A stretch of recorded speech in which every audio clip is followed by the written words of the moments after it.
Hola BitLavers, bienvenidos a este segundo vídeo de mi método para preparar la mezcla. Si te perdiste el primero, por aquí tienes el link. Antes de empezar a mover ningún botón, siempre hago dos consideraciones y análisis previos para ver que todo está correcto. Uno, que ninguno de los canales clipe por separado y en caso de hacerlo, pedirle al artista que grabe ese canal o que lo exporte de nuevo sin llegar a tocar cero. Segundo, siempre le pido a los artistas que me manden dos bounces de las pistas diferentes, una con todos los efectos incluidos que ellos pusieron en la producción y otra sin ningún tipo de efecto. Teniendo el material en crudo, puedo analizar realmente cómo son las señales. Y es más, suelo terminar utilizando todos los canales en crudo. Primer paso que realizo es una mezcla en crudo raw mix. Para esto solamente utilizo dos parámetros, volumen y panorama. El volumen nos permite colocar los sonidos en diferentes planos, igual que un cuadro lo hace utilizando colores diferentes. Sonido alto o subir el fader significará que un sonido tienda a estar cada vez más cerca de mí. Bajar el fader va a representar que el sonido se vaya profundamente hacia el fondo de los altavoces. Ya esta es la primera acción que vamos a utilizar para crear una diferencia entre los sonidos de la mezcla. Pero el problema es que todos van a llegar desde un plano en el cual el cerebro nuestro va a interpretar que todos los sonidos están aquí adelante. Y hace ya casi 100 años que se inventó el estéreo. Y tenemos un panorama que nos permite colocar los sonidos a izquierda y a derecha. Si habéis escuchado algún tema de los Beatles, os daréis cuenta de que hay muchas canciones que tienen unas mezclas bastante radicales, ya que en esa época era bastante común, y podemos encontrar una voz a la derecha y la guitarra solamente a la izquierda. Haced uso de estas diferencias. Vamos a podernos permitir abrir y que la mezcla rodee al oyente. ¿Con qué instrumentos hacerlo? Hay que tener en cuenta que si vamos a panoramizar, por ejemplo, en un tema de techno, el bombo a la derecha, eso no va a cuadrar. ¿Por qué? Porque es una música que vive de tener un centro y un kick muy grande que nos da la estabilidad de la mezcla. Y luego otros sonidos suelen abrirse para envolvernos. Tened en cuenta siempre el estilo que vamos a mezclar. Yo no puedo deciros exactamente dónde colocar cada sonido. El segundo proceso que llegaría después de una previa colocación de los volúmenes y panoramas sería la ecualización. ¿Por qué? Porque todos los sonidos que metemos en una canción suelen contener un rango de frecuencias bastante amplio. Por ejemplo, solemos hablar de que el bombo tiene mucho grave. Sí, pero eso no quita que tenga medios y agudos. Lo mismo pasa con el tom y lo mismo pasa con los bajos.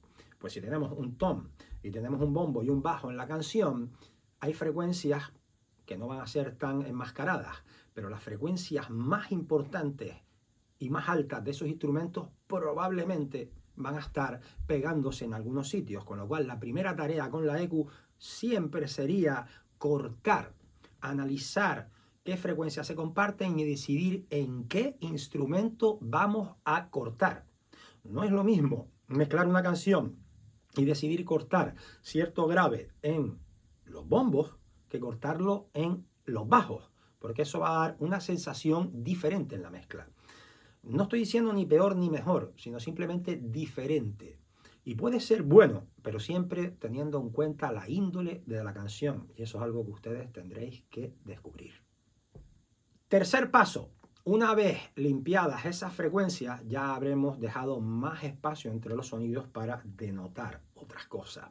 Y lo siguiente que suelo hacer es fijar esos planos que hice en el primer paso con el volumen, ya que pongámonos un ejemplo bien práctico como la voz. Yo puedo tener el fader colocado a menos 5 decibelios, pero esa voz tiene pasajes en los que la persona canta más alto, o sea, está aquí, y pasajes donde canta más bajo. Con lo cual, si tenemos todo este rango de movimiento, esa voz puede estar apareciendo y desapareciendo a lo largo del tema, lo cual no es muy lógico. Para ello existen los compresores y los limitadores que nos permiten reducir ese margen a un punto donde nosotros queramos, ¿vale? Entonces así conseguiremos que los sonidos no se estén pisando continuamente unos a otros.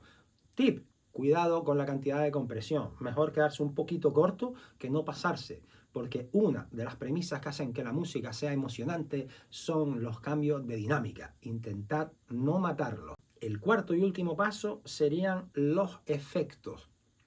Estos son utilizados para crear profundidad en la mezcla, sensaciones inusuales, movimiento, con lo cual deben de ser utilizados con mesura para que no opaquen a otros sonidos. El tipo de los efectos y su cantidad también es muy importante. Para ello yo tengo un tip siempre, y es que vayamos con un dry wet desde cero, subiendo la cantidad del efecto hasta intentar encontrar su posición natural dentro de esa mezcla.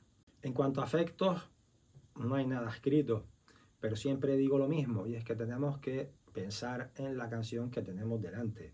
Un ejemplo básico que suelo ponerle a mis alumnos es que si yo tengo una canción de punk, probablemente me pueda permitir mucho más saturar canales, poner distorsiones, saturadores de cinta y otros elementos que hagan que la señal cruja. Pero si estoy haciendo un tema de chill out muy bonito, tendré en cuenta que ese efecto o ese tipo de efectos pueden ser contraproducentes para esa canción en puntual.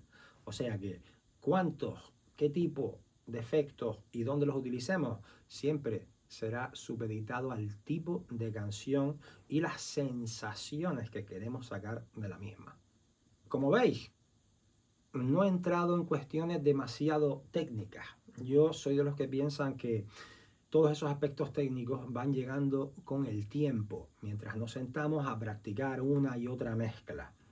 Lo primero que creo que cada persona que vaya a mezclar debe tener es un proceso y un método específico para afrontar la mezcla, como varias partes en donde cumplimentemos lo importante en ese momento para esa canción. Porque como siempre digo, la mezcla es algo más sensorial que técnico. Todas las herramientas que tengo en el estudio solamente son ayudas para poder plasmar y hacer que la gente sienta esas sensaciones que nosotros queremos transmitir. Si te interesan mis vídeos, dale a la campanita que en breve subiremos más material sobre mezcla y producción vía BeatLabor.